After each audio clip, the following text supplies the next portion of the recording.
খুব ভালো গান করে। আর সাথে আছে কিবোর্ডিস্ট সজলদা, আমি আছি সবুজ। আমরা তিনজন মিলেই যাচ্ছি একটা প্রোগ্রামে। আপনারা আমাদের জন্য দোয়া করবেন, সাথে থাকবেন।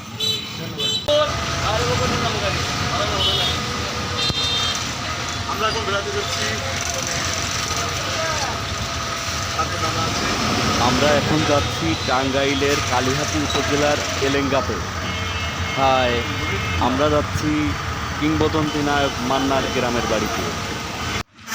আমরা এখন চলে এসেছি বাংলাদেশের চলচ্চিত্র জগতের কিংবদন্তি নায়ক মান্নার গ্রামের বাড়িতে। জনপ্রিয় নায়ক মান্নার কবরস্থানটি আপনাদেরকে দেখানোর চেষ্টা করছি।